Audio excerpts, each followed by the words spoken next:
September 1st, 1939. Dawn across the Polish border.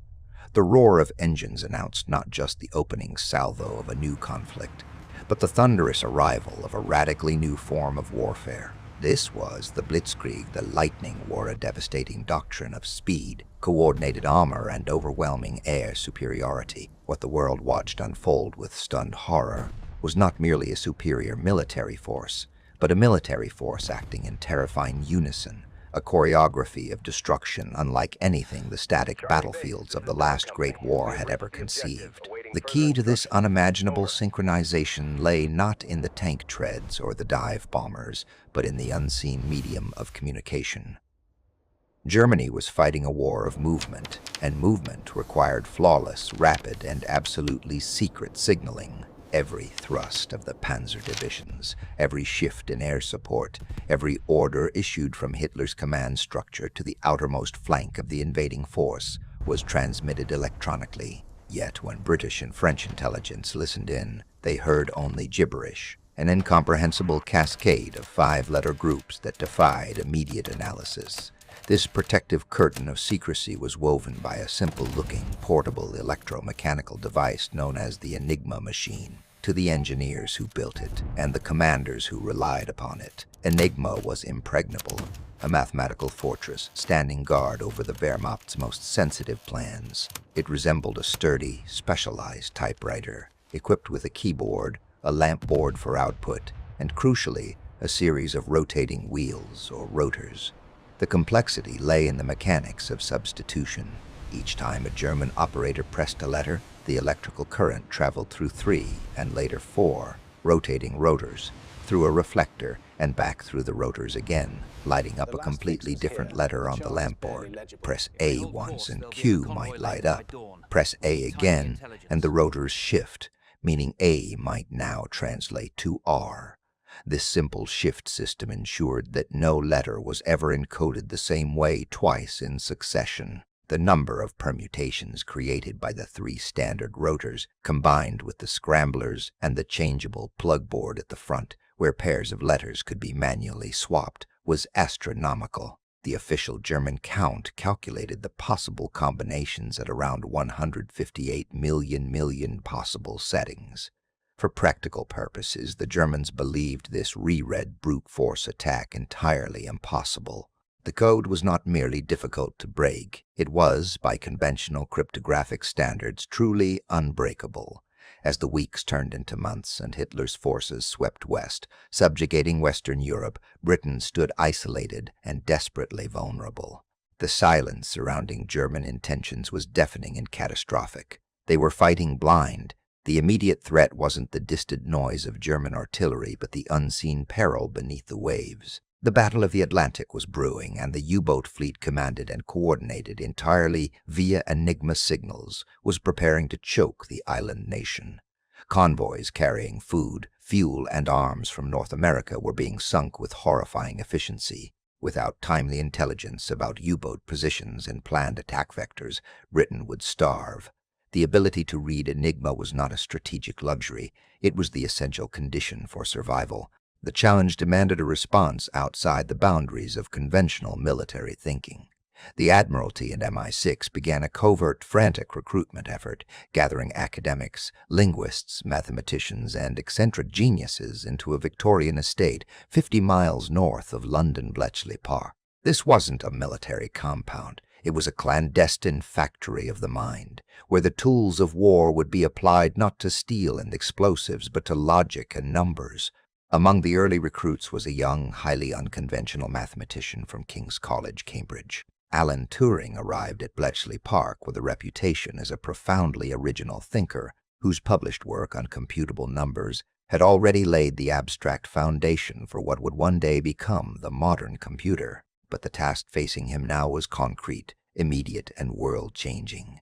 How to defeat 158 million possibilities before the U-boat starved Britain into submission. The existing efforts to decrypt Enigma, based primarily on techniques pioneered by heroic Polish cryptographers who had secured a vital head start before the invasion, were proving insufficient to cope with the Germans' ever-increasing security modifications. What was needed was not just a clever deduction, but a mechanical, industrial-scale attack on probability itself. The only way to fight a machine of this complexity was with a machine of even greater complexity, a theoretical possibility Turing had already explored in the detached world of academic mathematics. Now, under the immediate, existential pressure of war, he had to drag that abstraction into reality. The stakes were higher than the sinking of a few ships. If the Germans maintained their coded silence, they would retain the initiative throughout the conflict, dictating every move, ensuring the war dragged on indefinitely, or worse, ed in Allied defeat. If, however, Turing and his colleagues could crack the Enigma, they would gain access to the German High Command's complete order of battle, a crystal ball, allowing the Allies to anticipate attacks, divert convoys, and plan counteroffensives. This was the war within the war, fought not with rifles and artillery, but with chalk paper and the relentless application of pure mathematical genius, determining not merely who would win, but how quickly the tide of death could be reversed, altering the timeline of human history. September 12, 1941, 3 a.m. At Hut 8, Bletchley Park, the true scale of the German cipher machine finally dawned upon Alan Turing and his exhausted team. It was not enough to understand the mechanics of the Enigma.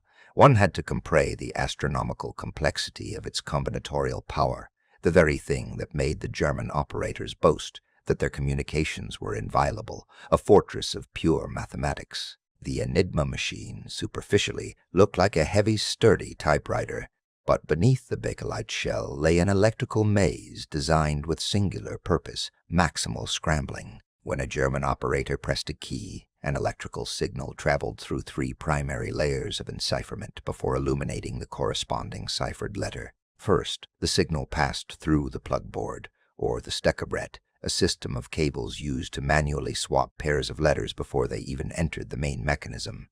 This was Enigma's immediate defense against simple crypt analysis. After the plug board, the signal traveled into the heart of the machine, the rotors. The standard military Enigma utilized 3 rotating wheels, chosen from a set of 5 available rotors, each containing 26 electrical contacts wired internally in a highly complex, non-sequential permutation. If the current entered the rotor on connection A, it might exit on connection T and then pass into the next rotor where T would be scrambled again, and so forth, through the third rotor and then into the fixed reflector plate which bounced the signal back through the 3 rotors in reverse order, passing through the plug board a second time before lighting the lamp. This double scrambling meant that for every key press, the letter passed through 6 unique, wired substitutions. The key to the complexity, however, was motion. After every key press, the rightmost rotor automatically stepped forward 1 position, changing its entire internal wiring relationship to the alphabet. This meant that the letter A pressed sequentially 5 times might result in 5 entirely different cipher characters. After 26 presses, the middle rotor would step, and after 26 more steps of the middle rotor, the leftmost rotor would advance. This created a period of 17,076 possible unique electrical configurations before the rotors returned to their exact original starting positions. If the Germans had stopped there, Bletchley Park would have eventually cracked the system using early computing methods. But the machine's security was compounded by the user choices that multiplied these 17,776 possibilities into a number that defied comprehension. First, the Germans had 5 rotors in their inventory, designated I, 2I, 3IV, and V. The operator chose any 3 of these and then decided their order of insertion. This gave 60 possible rotor orders. Multiply this by the 17,576 possible starting positions. The number was already formidable, over 1 million potential daily settings, requiring thousands of man-hours to test manually. But the true genius of the Enigma's defense and the source of its perceived indestructibility lay in the steckerbrett, the plug board. The military version of Enigma required the operator to connect 6 pairs of letters using short cables, swapping their electrical identities. For example, plugging A to J meant that every time the signal hit the plug board, A became J and J became A. The remaining 14 letters remained unconnected to one another. Calculating the number of ways to choose 6 pairs from 26 letters is where the mathematics exploded into the astronomical. This calculation involves complex factorials, and the result is staggering. The number of possible plugboard settings alone totaled 158,962,000, 555,000, 217, 5,000, 217, 5,5, 926, 6,000. When Turing and the cryptographers combined the choice of rotors, the order of rotors, the ring settings, the starting positions, and the plugboard connections, they arrived at a grand total of approximately 158 million possible settings, a figure often simplified to 158 quintillion. For context, this was a number greater than the estimated number of grains of sand on all the beaches of the world.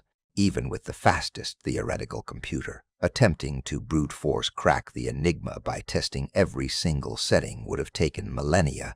The Germans were confident. They changed their entire key setting every single day at midnight, guaranteeing that yesterday's Herculean effort would be utterly worthless by dawn.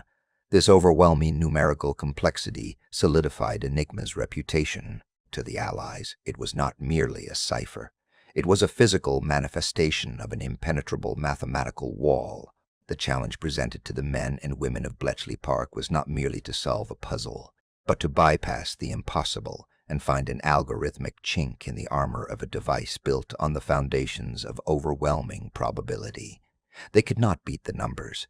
They had to exploit the structure. They had to find the flaws in human implementation and machine design that reduced 158 quintillion possibilities down to a manageable few thousand.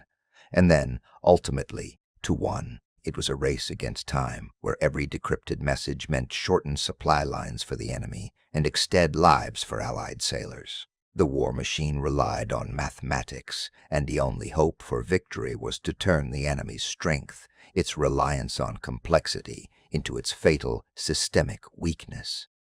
September 4th, 1939, 10 a.m. At Woburn Abbey, the temporary headquarters of MI6.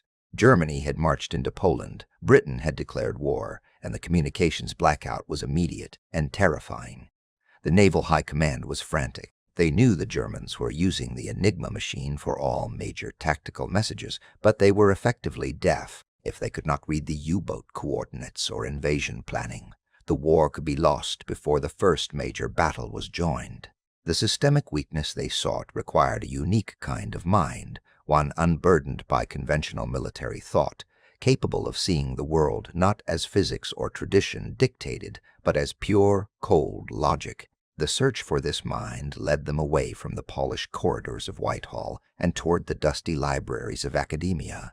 The Admiralty and the Foreign Office understood that the required intellectual firepower lay in the universities in the eccentric corners of Cambridge and Oxford, among the logicians and the theoretical mathematicians who often seemed more interested in symbolic representation than in the practicalities of the world. They cast a wide net, recruiting cryptographers, chess masters, classical scholars versed in ancient languages, and, most bizarrely, the champion crossword puzzle solvers from Fleet Street newspapers. They were looking for pattern recognition, for those who could thrive in ambiguity and create order from manufactured chaos. This diverse, intellectually aggressive collection of individuals was quietly funneled to a Victorian mansion in Buckinghamshire, known as Bletchley Park, codenamed Station X. It was an estate deliberately chosen for its unremarkable location, situated perfectly on the rail line between Oxford and Cambridge, but far enough from London to evade immediate detection. Within the drafty manor house, the most closely guarded secret mission of the war began. It was a place where academics, suddenly thrust into the role of vital combatants, were forced to grapple with a problem that threatened to crush the spirit of the free world. Among the very first to arrive, bringing with him a bicycle with a famously defective chain that he repaired only by calculating the exact number of crank rotations before it slipped off, was Alan Turing. Turing was a Cambridge mathematician, already recognized for his foundational work on computability and the theoretical concept of the universal machine that could perform any calculation given the proper instructions. He was 27 years old, deeply unconventional, and possessed an almost arrogant clarity about the task ahead. While many of the classicists struggled with the sheer volume of German traffic intercepted the raw, confusing streams of five-letter groups, Turing immediately focused on the core mathematical flaw. He was not interested in guessing the enemy's dictionary. He was interested in the machine's internal logic. Crucially, Turing was briefed on the staggering head start provided by their Polish allies. Before the invasion, the Polish Cipher Bureau, particularly Marian Reshevsky, had made the initial epoch-making breakthrough, exploiting a flaw in German operating procedures that allowed them to determine the daily rotor settings mathematically. They had even built electromechanical devices they called Bombe, Polish for bomb, to help automate the decryption process. But as the war began, the Germans, aware that their code might have been compromised, enhanced the Enigma. They increased the number of internal rotors from 3 to 5, fundamentally changing the combinatorial complexity and nullifying the Polish methods. The Polish solution was now obsolete, but the mathematical principle survived. Turing understood that the problem had shifted from a mathematical deduction problem to an engineering optimization problem. His key insight was the need to automate the human guesswork, to systematically test the millions of potential Enigma settings faster than the Germans could new messages. He declared that a new machine, far more powerful than the Polish design, was required, a device that could effectively mimic the workings of dozens of Enigma machines simultaneously, searching relentlessly for a crib, a known plaintext section. The work began in Hut 8, an austere wooden temporary building quickly erected on the estate grounds. It was here, surrounded by a strange collection of brilliant eccentrics who would become the nucleus of the modern computing age, that Turing started drawing the schematics for his revolutionary machine. He collaborated closely with Gordon Welchman, another Cambridge mathematician, who provided a vital logical addition to the proposed machine's design, creating a mechanism they called the diagonal board, which dramatically reduced the search space. The machine, soon to be christened the Bombe, was not designed to solve the code itself. It was designed to find the specific daily settings, the arrangement of rotors, and the plugboard configuration that the Germans used every morning at midnight to reset their Enigma network. It was designed to find the needle by eliminating the haystack mathematically. The atmosphere in Hut 8 was one of relentless intellectual combat, fueled by weak tea and the chilling reality of defeat. Outside, the Battle of the Atlantic was raging, and every single day Allied shipping tonnage was sinking exponentially. The pressure on Turing and his colleagues was not academic, it was existential. They were building a piece of mathematics forged in brass and copper, powered by electric current, intended to save lives by stealing the enemy's secrets one message at a time. This small group, cut off from the rest of the world and working in conditions of suffocating secrecy, understood that they were not merely code breakers. They were attempting to construct the world's first truly operational computing device, purely out of the necessity of war, attempting to build intelligence into cold metal to combat the deadly complexity of the Reich. Their success or failure would not just shorten the war, it would define the future shape of information technology itself. Alan Turing did not look like the man who would win the war. He arrived at Bletchley Park in September 1939, not in uniform, but in a state of perpetually rumpled abstraction, carrying with him the philosophical baggage of pure mathematics. While the established cryptographers, veterans of the Great War, approached Enigma as a highly complex linguistic substitution cipher, a puzzle to be solved by clever guessing and frequency analysis, Turing viewed it through a radically different lens. For him, the Enigma machine was simply a physical instantiation of a logical operation, and thus its inherent flaws could be found not in the structure of the German language, but in the rigidity of mathematical logic itself. Turing's genius was rooted in the work he had completed years earlier. In 1936, at the age of 24, he published a revolutionary paper entitled On Computable Numbers, with an application to the Entscheidungs problem. Within this densely academic text, he defined a theoretical construct, the universal machine, an imaginary device capable of executing any calculation that could be expressed as an algorithm. This conceptual machine, now known universally as the Turing machine, established the very limits and possibilities of what we call computation. It defined the digital future decades before a single microchip was etched. To the frustration of his new superiors, Turing was not interested in the established, painstaking methods of traditional decryption. He did not want to solve a single coded message. He wanted to automate the entire process of logical elimination. He understood that the sheer scale of the German Enigma machine read human brute force utterly impossible. The standard 3-rotor German naval Enigma and soon the 4-rotor U-boat Enigma offered a staggering number of potential settings. The 3 independent rotors could be set in 6 possible orders, and each rotor offered 26 starting positions. Combined with the crucial complexity-enhancing plug board, which introduced 10 paired letter swaps, the number of potential daily keys exceeded 158 million, about 1.86p.5 million .58 possible permutations. If a codebreaker tried to check just 1 million settings every second, it would still take thousands of millions of years to exhaust all possibilities. The Germans, however, reset their keys every 24 hours. Turing realized that the only way to tackle a problem of this immensity was not to search for the answer, but to systematically eliminate the incorrect answers using logic so rapid and reliable that it effectively became a search engine. His methodology relied heavily on 2 crucial non-mathematical weaknesses inherent to German operational procedure. The first was the concept of the crib.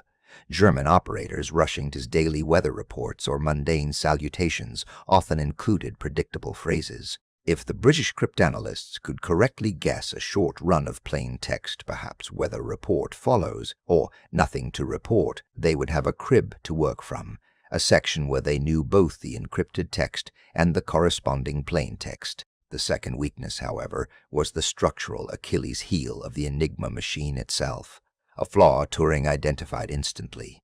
No letter could ever be encoded as itself. If an operator pressed the key for the letter A, the resulting cipher letter could be anything but A. This seemingly innocuous mechanical constraint became the bedrock of Turing's breakthrough. Turing proposed a machine that would take a known crib and test every possible initial setting sequentially. For each setting it tested, it would search for a logical contradiction, an instance where the setting caused a letter to encode itself. If the machine found such a contradiction, that setting was instantaneously eliminated as impossible. It was a machine designed to automate the process of saying no.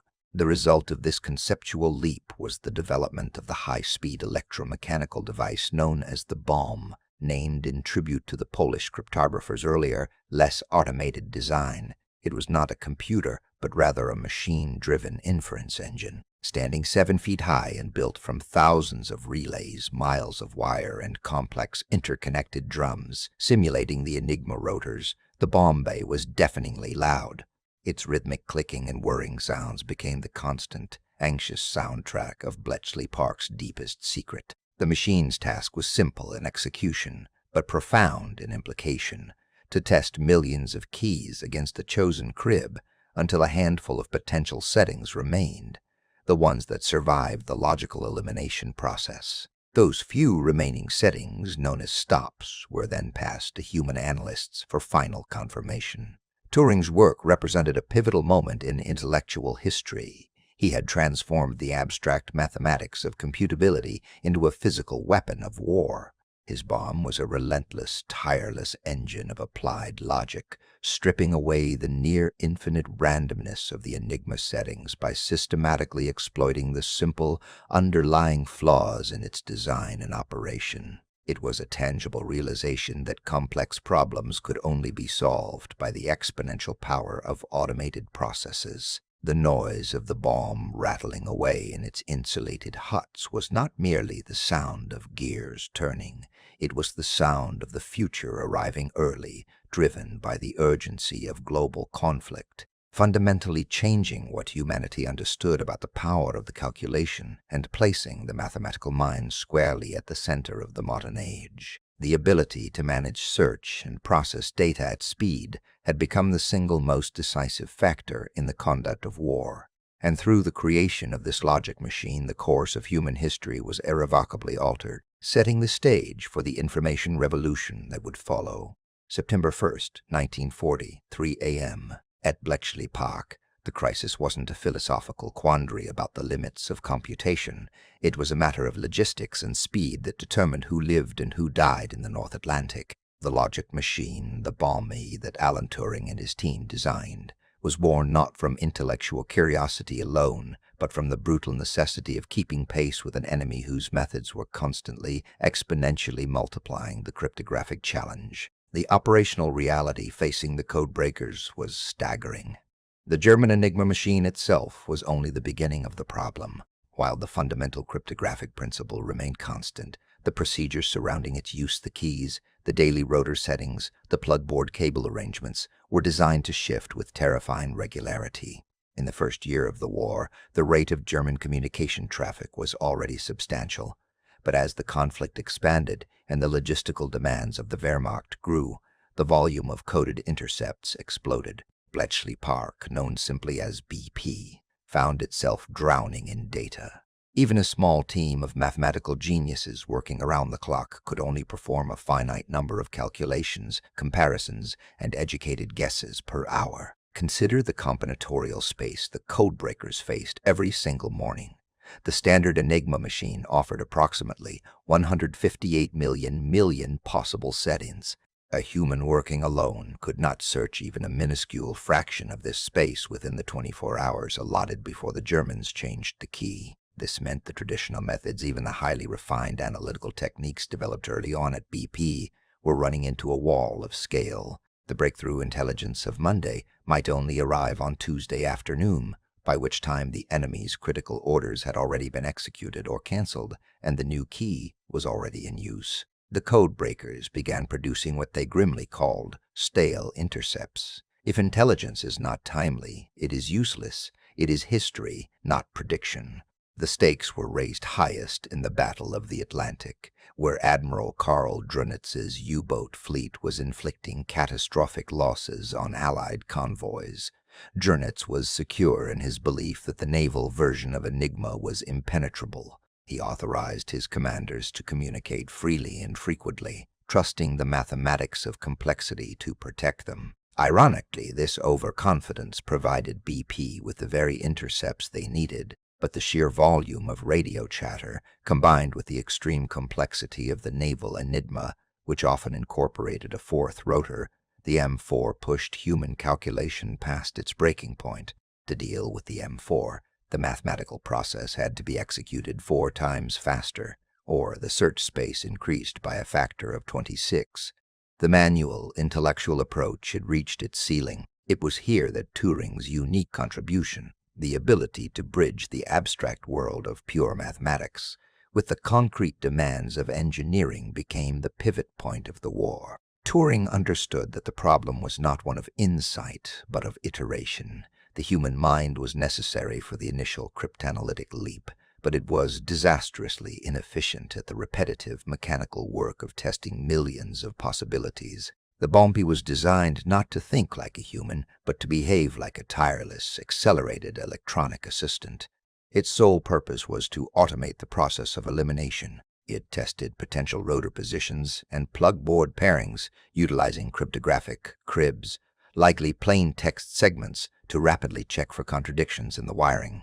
If a test led to a contradiction, the machine instantly, mechanically, and without the slightest human intervention, discarded that entire branch of the 158 million possibilities. The Bombe did not solve the cipher it identified, the handful of potentially correct settings that the human operators could then test manually, ensuring that by the time the human mind was engaged, the time-consuming work of brute force checking was already complete.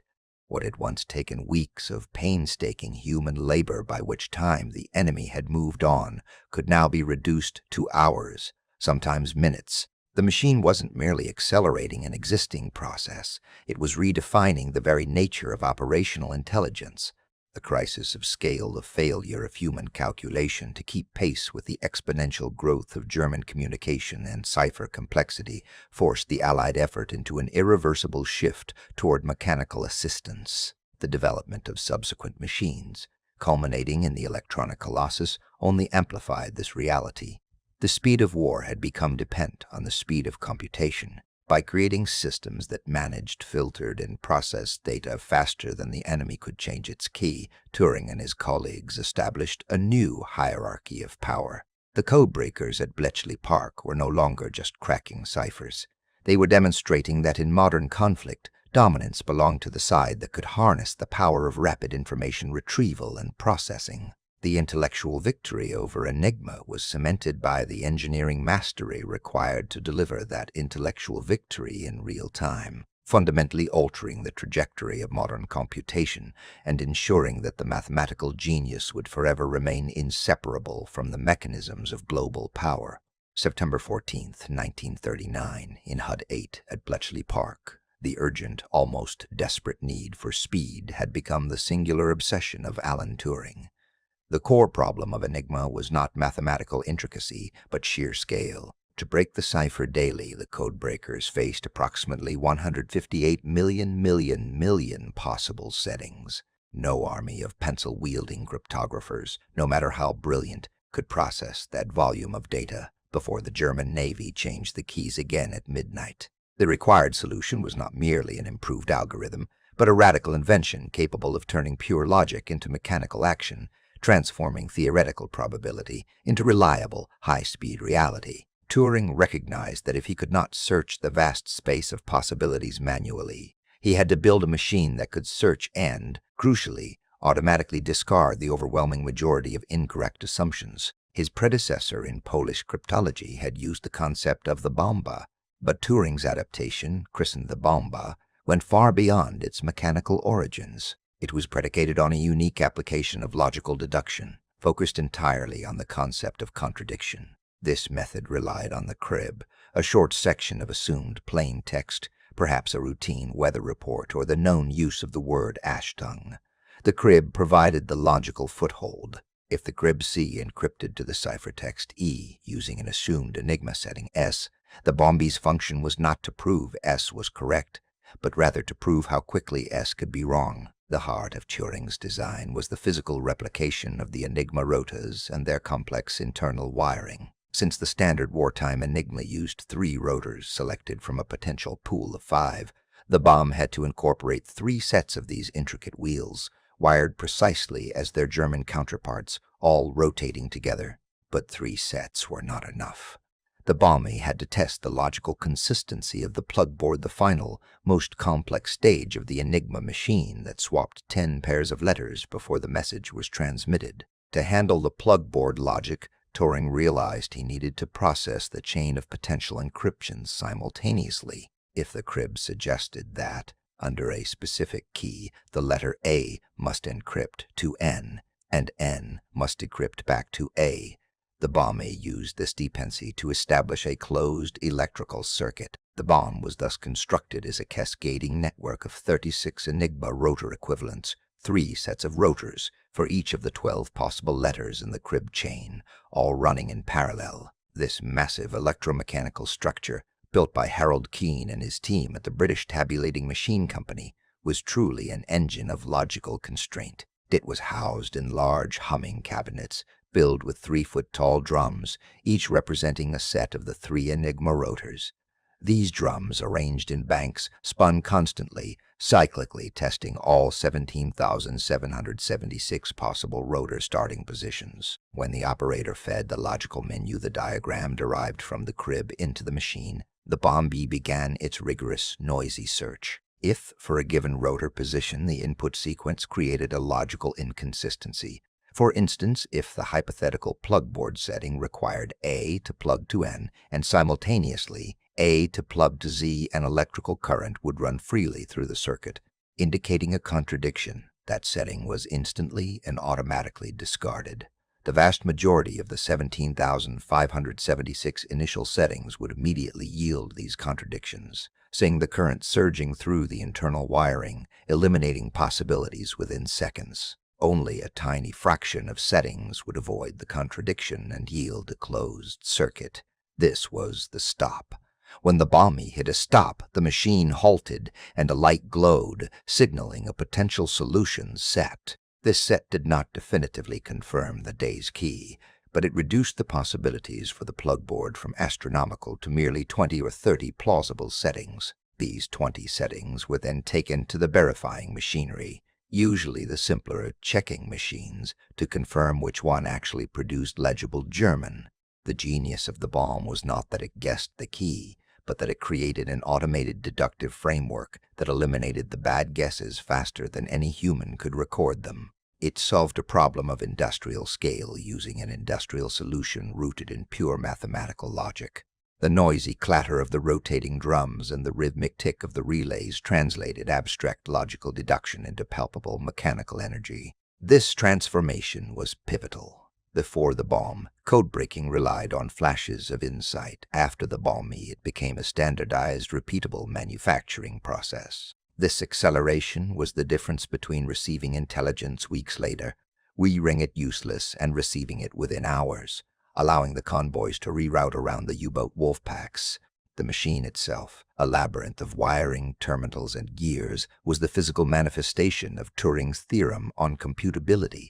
It was an electromechanical embodiment of the idea that complex symbolic manipulation could be achieved by automatic means. While designed for the specific and narrow task of breaking Enigma, the Bombe served as a foundational blueprint for what would eventually become the general-purpose electronic computer. It demonstrated that the speed of calculation, not just the cleverness of the algorithm, was the new currency of power. The logical principles that drove the grinding rotors of the Bombe, the systematic, high-speed testing and rejection of hypotheses, were conceptually identical to the logical flow that would later define the electronic circuitry of the digital age. In the desperate silence of Hut 8, the whirring of the bomb began to drown out the noise of war, quietly charting a course not just toward Allied victory, but toward the global information revolution that lay waiting decades later, an unacknowledged child of those clattering, code-breaking drums.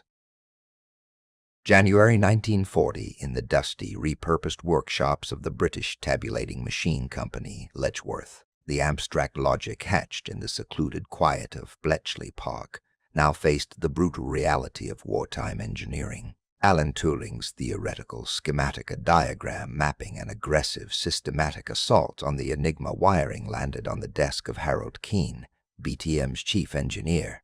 Keane, a practical man versed in punch cards and mechanical accounting, was tasked with transforming a philosophical idea into thousands of pounds of brass, wiring, and steel, all while understanding only the bare minimum of its purpose. The design was deceptively simple on paper, yet monstrous in execution. Each Bombe was an electromechanical leviathan, requiring 36 complete sets of Enigma rotors, 3 sets for each letter tested in the daily menu linked by complex relay circuitry designed to seek electrical contradictions. It was a machine that enacted logical proof by mechanical elimination, but the sheer mechanical tolerance required to align 36 sets of high-speed rotating drums meant that the slightest wobble, the smallest impurity in the copper wiring, or a fraction of a millimeter misalignment in the gearing could throw the entire sequence into chaos. The pressure exerted on Keane and his assembly teams was immense, immediate, and utterly relentless. This was not a peacetime production schedule. Every component was a battlefield commodity. High-grade copper for the complex internal wiring was rationed. Precision machine tools were reserved for aircraft production. Worst of all, skilled labor, the mechanics and electricians capable of the delicate, high-volume assembly were constantly being siphoned off to fight in France or serve in the Royal Navy. BTM compensated by hiring and training hundreds of women, often wives and daughters of factory workers, teaching them the intricate assembly of relays and the painstaking art of soldering connections that must never fail. These women worked in shifts around the clock, constructing the centerpiece of an intelligence war they knew absolutely nothing about. They were told only that they were building special calculating machines for the Air Ministry. The first prototype, the A-bomb, was a nightmare of debugging. When finally assembled, its maiden run was a cacophony of failing contacts and overheated motors. The synchronized rotation of the complex array of drums proved exponentially harder to maintain than anticipated. The electrical contacts connecting the high-speed rotors to the static circuitry had to withstand repeated, instantaneous connections, and disconnections, millions of them per run without arcing or wearing down quickly. Each failure in the electromechanical chain meant hours of dismantling, tracing, and replacement, all while the intelligence coming from the Admiralty and the War Office grew increasingly grim. The U-boat threat in the Atlantic was reaching catastrophic levels. Convoys were being decimated with chilling efficiency, and every sunken merchant ship represented not just loss of life, but the potential starvation of the British Isles. They were in a race against the very logistics of survival. Turing himself made frequent, urgent trips from Bletchley Park to Letchworth, often frustrating the engineers with his insistence on mathematical elegance over manufacturing expediency. He demanded speed and precision that strained the existing industrial capacity of the country. Eventually, the engineering challenges were met through stubborn ingenuity. Specialized brass contacts were developed, and the rotor assemblies were reinforced to withstand the constant high-speed testing cycles. By the late summer of 1940, the first truly functional bombe, the one capable of running through the Enigma settings in a matter of hours rather than weeks, was finally operational and delivered under heavy guard to Hut 1 in Bletchley Park. The moment of triumph was fleeting. Once the machine proved its efficacy, the demands multiplied immediately. One bomb was a success. A fleet was a necessity. Bletchley Park estimated they needed at least 12 to keep pace with the changing daily traffic, and soon the requirement escalated to dozens. The pressure did not ease. It intensified, shifting from producing one working prototype to establishing a secret, parallel manufacturing pipeline dedicated solely to these machines. BTM, under extreme security oversight, had to scale up production capacity for machines that contained thousands of distinct, precise parts and consumed vast quantities of specialized wartime material. The logistical challenge became a constant, low-level panic. Components had to be sourced from multiple secret subcontractors, few of whom knew the ultimate destination or function of the relays or gears they were producing. The supply chain was a carefully constructed fiction, obfuscated by layers of official paperwork listing innocuous uses, lest the true purpose of the high-speed, high-tolerance components be revealed to enemy agents, or, worse, to the general public. In total, over 200 bombs would eventually be constructed and deployed throughout Britain, each one a testament to the unheralded partnership between high mathematics and wartime industrial stamina. These machines, clattering and humming in their secure locations, represented an investment of resources that rivaled the construction of small naval vessels, yet their existence remained completely unknown. The cost was staggering, not just in materials but in the intellectual capital and sheer physical labor expended by people who, for decades after the war, were sworn to absolute silence. This silence fundamentally distorted the history of post-war technological development. The thousands of innovations necessary to maintain high-speed electrical contacts, to manage massive mechanical calculation cycles, and to rapidly diagnose machine failures under pressure all disappeared into the vacuum of state secrecy. The engineering lineage that ran directly from the bomb's intricate wiring and its repetitive logical search functions to the earliest digital computers of the 1950s was severed. The men and women of Letchworth did not just shorten the war. They quietly forged the tools and perfected the manufacturing techniques that should have revolutionized British industry immediately, but instead became a ghost history, a technology waiting in the dark, revealing its profound legacy only slowly decades later when the whispers of Hut 8 finally achieved audible recognition. September 15, 1940, 3 a.m. In Bletchley Park, the atmosphere was a vibrating confusion of noise, heat, and focused exhaustion. The machines, manufactured with such precise obscurity in the civilian factories of Letchworth, now thrashed through millions of potential key settings. They operated not with the sleek digital silence of the future, but with the brutal physical logic of clattering mechanical drums and flashing neon indicators. The room felt perpetually charged, smelling of ozone, hot oil, and overworked copper. This was the Bombe room, the engine house of the entire Ultra effort, and for months the effort had felt more like grinding attrition than genius. The fundamental task of these towering, relay-driven apparatuses was to enact Turing's complex logical chains, testing hypothetical Enigma settings against known snippets of German text, known as cribs or menace. These menus were the daily intellectual output of Hut 6 and Hut 8, the brilliant, painstaking work of finding predictable phrases, a German weather report, the routine sign-off of a naval radio operator, or the highly anticipated, maddeningly specific, no difficulty encountered, which provided the essential anchor points for decryption. If the machine ran through an entire menu of complex internal logic checks without halting, the hypothetical key setting was wrong. The operators would reset the machine, load a new set of cables, and begin the deafening process anew. It was a race against the daily German key change, a 24-hour cycle of imping obsolescence. On this particular night, the men and women supervising the bombs, mostly members of the Women's Royal Naval Service, known as Wrens, had loaded a particularly strong menu derived from a routine Luftwaffe message intercepted earlier in the day. The problem lay in the staggering mathematics of the Enigma machine itself. There were 10 quadrillion possible settings. Even with the mechanical speed of the Bombe reducing the search space dramatically, a typical run could take hours. For weeks, they had achieved only what they called nothings, runs that failed to produce a valid set of rotor positions and plug-board connections. Doubt was not allowed, but fatigue and frustration were omnipresent partners.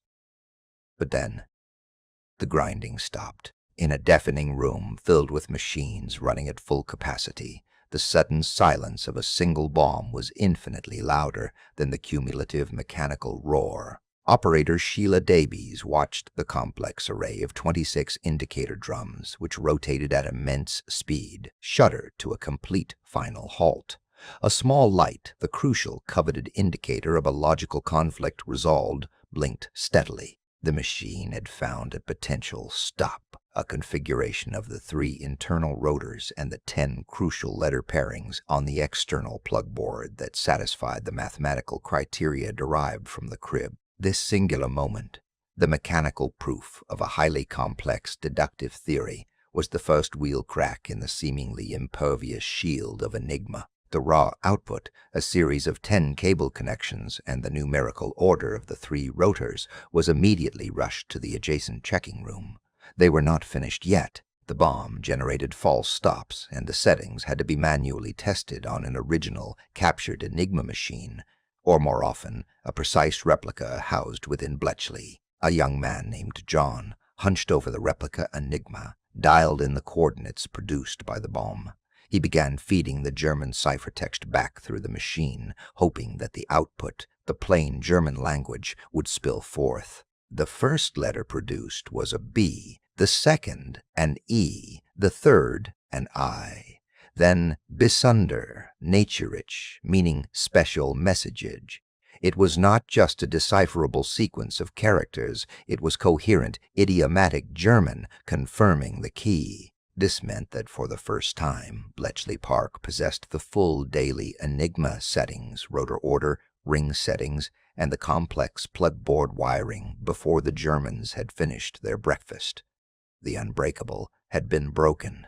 There was no cheering, no clinking of celebratory glasses, only a profound sudden wave of relief and the immediate, terrifying imperative to act. The victory was fragile and fleeting, lasting only until midnight, when the Germans would change their key again. The intelligence gleaned from that single successful stop was immediately relayed to Hut 3 and Hut 6, where teams of analysts, linguists, and military liaisons waited, hungry for data. The success on this quiet morning translated instantly into strategic military advantage, providing visibility on Luftwaffe movements that would drastically improve British defensive capabilities during the height of the Blitz.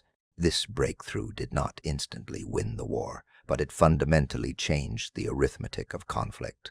Before this date, the Allies were fighting blind, reacting to German initiatives. After this date, they were playing with a partial but often critical view of the enemy's cards. The subsequent scaling up of the Bombe operation, the less refinement of Turing's foundational concept, meant that this moment of clarity became a daily occurrence, transforming the strategic battle space from the desperate convoy routes of the Atlantic to the tactical air superiority battles over North Africa. The true legacy of that first successful stop lay in the enforced silence that followed. The thousands of people involved in the decrypting apparatus were bound by the Official Secrets Act, forbidden from discussing their role for decades. They knew, intimately and immediately, the profound impact of their work, the ships that did not sink, the soldiers whose lives were spared because of actionable intelligence. But they carried the weight of that victory in absolute isolation. The sound of the bomb stopping the mechanical confirmation of intellectual supremacy was the sound of the war being quietly, painstakingly shortened, not by glorious battle, but by the relentless, invisible application of mathematical genius. A victory held close to the heart until the whispers of Hut 8 could finally be heard in the light. July 14, 1941, 10 a.m. at Bletchley Park, Buckinghamshire. The initial triumph of the bomb was only the beginning of the battle. Having broken the intellectual lock, the Allies were now faced with a logistical problem of unprecedented scale: how to process a daily torrent of German secrets without drowning in the data, and crucially, how to use that knowledge without ever letting the enemy suspect their most trusted communications were utterly compromised. The mathematical genius had won the key, but the subsequent bureaucratic machinery would win the war. The intelligence pouring out of Bletchley Park, soon codenamed Ultra, was not a singular stream, but a raging confluence of signals. Hut 6 handled the Army and Air Force Enigma traffic, establishing the daily keys. Hut 3 then took those raw German intercepts, translated them, interpreted their often abbreviated military jargon, and assessed their tactical importance. This required specialists who weren't just linguists, but expert military historians and interpreters of the German operational mindset, people who could read between the lines of a routine weather report and discern a hidden divisional movement, or identify a decoy order meant to mislead even their own middle management. The system established for this processing was rigid, precise, and utterly obsessed with security. The decoded message, once translated and analyzed, became an Ultra report. These reports never left Bletchley Park physically in their raw form. Instead, the analysis was condensed into a summary of actionable intelligence, stripped of anything that might give away the source, and prepared for immediate transmission. The entire structure was built upon the need-to-know principle, enforced with a severity that bordered on paranoia. Very few people, even among the highest ranks of Allied command, knew the source was the enemy's own machine.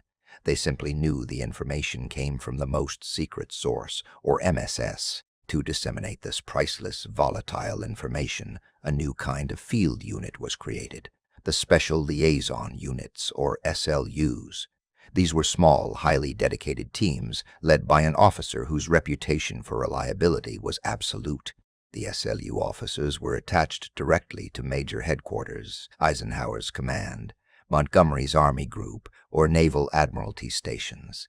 They were the only personnel authorized to handle the Ultra reports outside of Bletchley Park. The reports themselves were transmitted via secure teleprinter lines known as the Z service, essentially a dedicated encrypted network operating at immense speed. When an SLU officer received a message, he would immediately take it, read it, and then destroy the original tape or hard copy. His task was not merely to deliver the message, but to orally brief the commanding general on the intelligence, and perhaps more importantly, to advise on its application while reinforcing the golden rule of Ultra: never under any circumstances allow an operational action to be traceable back to the intelligence. If Ultra revealed a U-boat concentration in a specific square of the Atlantic, the ensuing Allied action could not be a direct saturation bombing of that square. Instead, a generalized reconnaissance flight had to be ordered, or a nearby convoy had to be diverted based on routine weather reports until the U-boats were discovered by conventional means. The fiction had to be maintained that the discovery was accidental, the result of brilliant airmanship or traditional espionage. This policy created the defining ethical dilemma of the war. There were times when Ultra provided unmistakable intelligence of incoming attacks, or the positioning of forces that could have been immediately and decisively destroyed, but acting too obviously, achieving too perfect a victory, risked alerting the Germans to the compromise. If Hitler suddenly realized the Allies knew his exact operational planning day after day, he would change the Enigma settings, perhaps even abandon the system entirely, plunging the Allies back into the darkness of 1939. Therefore, difficult, almost unbearable choices had to be made daily. Targets had to be left intact. Convoys that could have been saved had to be allowed to sail into jeopardy, simply to avoid confirming Allied omniscience. The preservation of the source was the single most valuable operational asset, deemed infinitely more critical than any short-term tactical gain. This doctrine was not invented lightly. It was the result of agonizing deliberation at the very highest levels of government and command. A perpetual moral calculus balancing the lives that could be saved now against the millions of lives that would be lost if the war dragged on for years longer. The establishment of ultra protocols did more than just provide intelligence. It fundamentally changed the nature of military command. Generals like Montgomery and Eisenhower, who were granted full access, were effectively fighting a war knowing the enemy's next move, their supply status, their morale, and even their personal frustrations.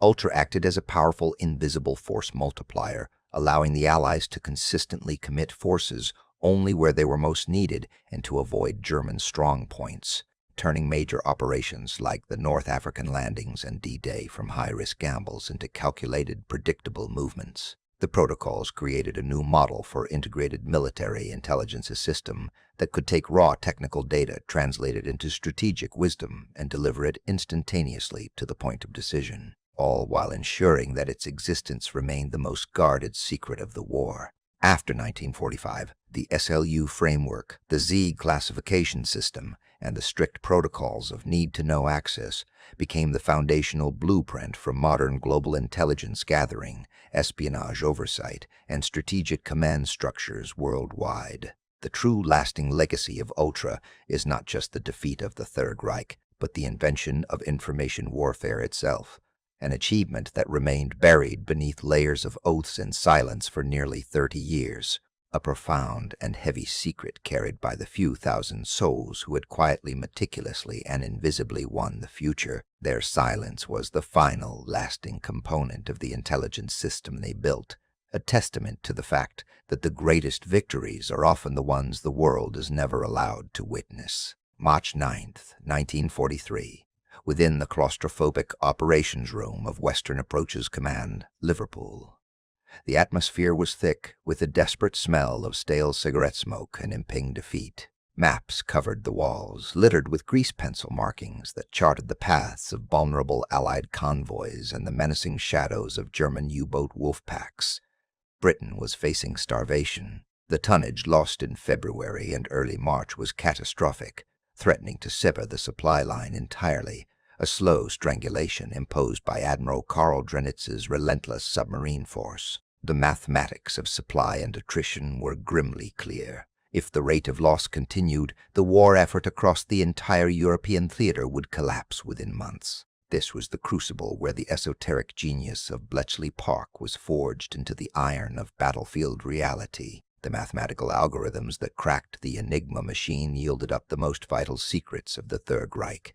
The precise grid coordinates, the refueling schedules, the intel targets, and crucially, the coordinated attack plans of the wolf packs before they even set sail. This intelligence, known as Ultra, was delivered not through traditional radio channels, but by a select, heavily guarded network of special liaison units whisking the raw, decrypted signals from the quiet manor house in Buckinghamshire directly into the hands of a few trusted operational commanders, most notably Admiral Sir Max Horton in Liverpool. The immediate impact was revolutionary because it was preventative. Before Ultra, convoy routing was largely a matter of calculated guesswork, hoping that brute defensive power could overcome the odds. With Ultra, guesswork vanished, replaced by deadly certainty. If a U-boat wolf pack, designated by Bletchley Park as Group Fink or Group Raubtier, was known to be forming a patrol line 300 miles southwest of Iceland, the Admiralty did not launch a bloody, costly counterattack. Instead, the 1,000-yard-long convoy, laden with essential oil, ammunition, and food, was silently diverted north, south, or occasionally slowed down for 48 hours, threading the needle through an invisible gap the Germans were not even aware they had left open. The challenge lay not in the decryption, but in the implementation, making sure the intelligence was used without exposing the source. If Allied aircraft suddenly began hammering a U-boat in a desolate patch of ocean where no Allied ship was supposed to be, dronets would instantly suspect a breach. Therefore, a massive apparatus of deception was required. Decrypts were filtered and disguised, often being paired with fabricated sightings from reconnaissance aircraft, or confirmed through the dubious testimony of captured prisoners or invented agents, the so-called fudge factors. Ultra became the invisible hand guiding the chess pieces, always moving 2 steps ahead, yet always ensuring that the move appeared utterly logical from the enemy's perspective. The greatest triumph and the clearest marker of this seismic shift occurred in May 1943, a period now remembered by the Germans as Black May. The preceding month of March had seen the Allies lose over 100 ships, the highest sustained losses of the war. But by May, Horton had been so expertly fed Ultra that the scale of successful avoidance became overwhelming. U-boat captains began reporting eerie silence. Their patrol lines were perfect, yet they encountered nothing but empty ocean. The convoys were simply not there. Bletchley Park was pinpointing the concentrations of U-boats so accurately that the Admiralty could route the convoys around the German hunter groups with near-perfect precision, pushing the engagement rate down towards 0. Simultaneously, when a few specific U-boats were targeted for destruction, often those carrying replacement Enigma keys or those whose positions could be plausibly explained by air patrols, Ultra enabled devastating attacks. In Black May 1943, 43 U-boats were sunk, a loss rate that Drennet deemed unsustainable, forcing him to temporarily withdraw his fleet from the main convoy routes in the North Atlantic. The immediate crisis was over. The battle was decisively won, and the supply lines to Britain were permanently secured. The secret victory in the Atlantic was a stunning culmination of intellectual effort.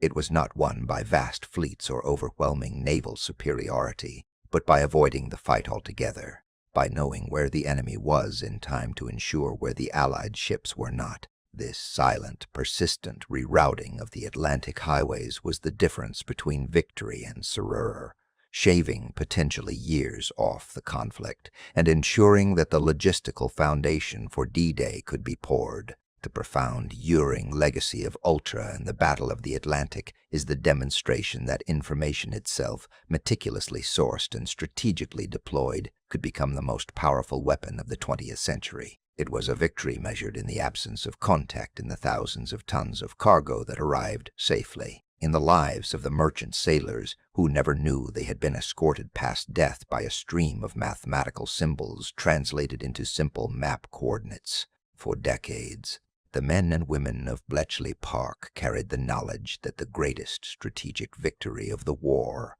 a victory that ensured the survival of Britain and the eventual liberation of Europe, was attributable to a quiet mathematical genius and the simple power of knowing the unsaid. This staggering victory, the silent triumph of mathematics over U-boat wolf packs, required a security screen far thicker and more enduring than any physical defense. The cost of this strategic advantage was a lifelong vow of silence for every man and woman who had stepped foot in Hut 8 or the Block A complex. When the war finally ended, the high-speed machinery of Bletchley Park, the very Bombe machines that had devoured enemy ciphers, were systematically dismantled, their wiring shredded and their blueprints incinerated. The goal was not simply to hide the technology, but to erase all evidence that such an operation, such a systematic violation of the enemy's mind, had ever existed. The staff, 1,000 strong, were debriefed and sent back into civilian life with a stern, unforgettable warning. They were bound by the Official Secrets Act, not just for a few years, but indefinitely. The threat was explicit. Any revelation, even an offhand comment to a spouse or a close fry, could be considered treason and carried devastating consequences. They were returning to a world where they could not mention the greatest thing they had ever done, the defining success of their lives. How does one cope with such a burden? How do you answer the question, what did you do during the war, when the truth means jeopardizing the very intelligence systems that ensured global stability in the uneasy peace that followed? For decades, these intellectual giants had to craft mundane, colorless fictions, clerical work, statistical analysis for the civil service, or basic administrative duties. They became heroes without monuments, pioneers without patents, and saviors without public recognition. This silence was not merely about hiding the mathematical process. It was critical for the emerging intelligence landscape of the Cold War. If the Soviets or any future adversary knew that the Enigma systems were compromised, they would immediately abandon their own similar rotor machines and adopt far more sophisticated security protocols. The continuous flow of Allied intelligence, now pivoting to face new geopolitical threats, depend entirely on maintaining the fiction that Enigma was never truly broken, that the German defeat was merely a consequence of resource depletion and tactical failures. The secret had to be protected because the war had not truly ended. It had merely shifted theaters and protagonists. The weight of this secrecy bore down most heavily on the man whose genius had made the whole operation possible, Alan Turing. While the full extent of Ultra's success was locked away behind reinforced steel cabinets in Whitehall, Turing was trying to navigate a country that was increasingly hostile to him personally. The man who had saved the nation millions of tons of shipping, who had arguably shortened the conflict by 2 years and saved countless lives, was prevented by the very nature of his work from ever claiming credit or explaining the magnitude of his contributions. The immense irony is inescapable. The state security apparatus responsible for safeguarding the colossal military secret of Ultra the Secret that affirmed Turing's unique value to the nation was the very same system that prosecuted him in 1952 for gross indecency. His greatest achievement, the work that should have shielded him from judgment and secured his legacy, was entirely hidden from the courts, from the public, and even from his own defense. He was judged on who he was, while his identity as the most valuable intelligence asset in modern history remained classified at the highest level. The silence around Bletchley Park did not just obscure a brilliant operation, it created the conditions for the tragic persecution and death of its central figure.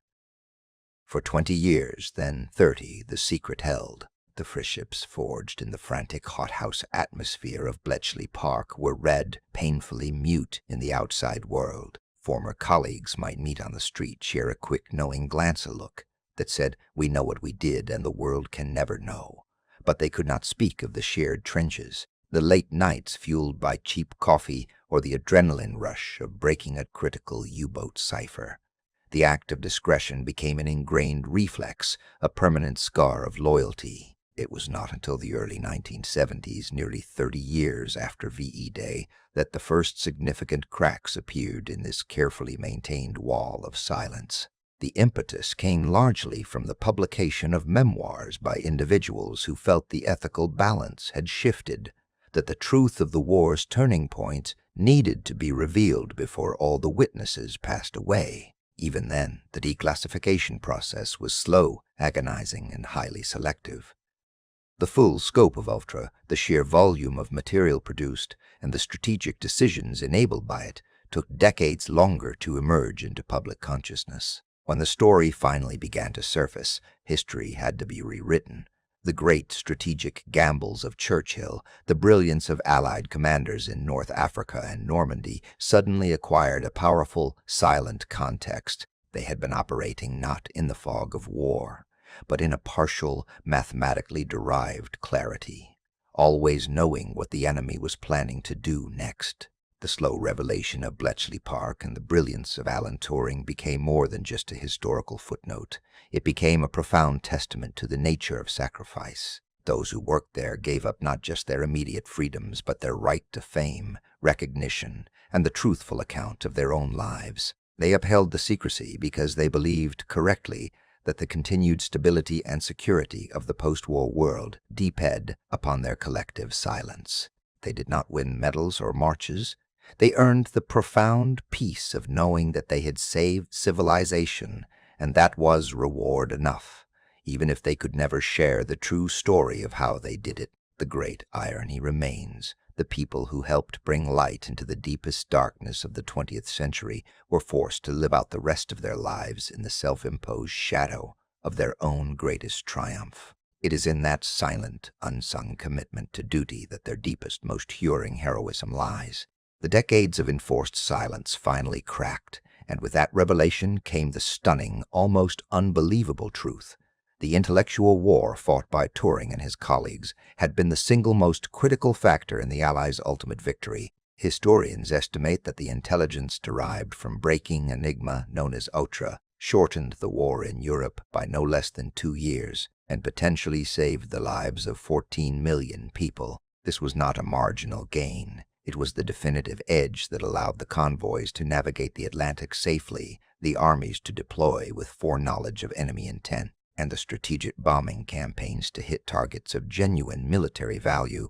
Alan Turing was not a general, but his equations were more decisive than 1,000 divisions. The profound tragedy of his life, however, lies in the severe disconnect between the monumental scale of his historical achievement and the agonizing simplicity of his personal fate. The man who had saved Britain, and perhaps Western democracy itself, was betrayed by the very nation he had secured. 2 years after his pivotal work was finally declassified, though still deeply guarded, Turing was prosecuted under antiquated laws regarding his sexuality. He was given a terrible choice: imprisonment or chemical castration. A civilization that owed him its existence chose to chemically destroy the very mind that had rescued it. His death, ruled as suicide in 1954, marked not just the of a brilliant life, but the shocking failure of a post-war society to recognize human dignity in its highest form. Yet, the legacy of Alan Turing is far larger than the tragic circumstances of his final years. He provided the mathematical foundation for every smartphone, every computer, and every piece of digital technology that defines our modern existence. The theoretical machine he conceived to prove the limits of computation is the direct ancestor of the architecture we call universal computing. He didn't just break a code, he defined the future. The ultimate reflection offered by Turing's story is one of profound historical debt and persistent irony. We live today in the digital world he conceived, built upon the peace he secured, yet for decades we failed to give him the recognition, the honor, or even the basic human acceptance he had so profoundly earned. His pardon, issued in 2013, was a necessary act of national contrition, acknowledging the colossal injustice done to a true savior. The secret work of Bletchley Park taught us the power of abstract thought in the face of absolute evil. Turing's personal tragedy reminds us that even the greatest genius cannot always overcome the darkness of ingrained prejudice. Alan Turing remains a foundational figure of our time, the hero who saw the future, rescued the present, and was ultimately consumed by the past.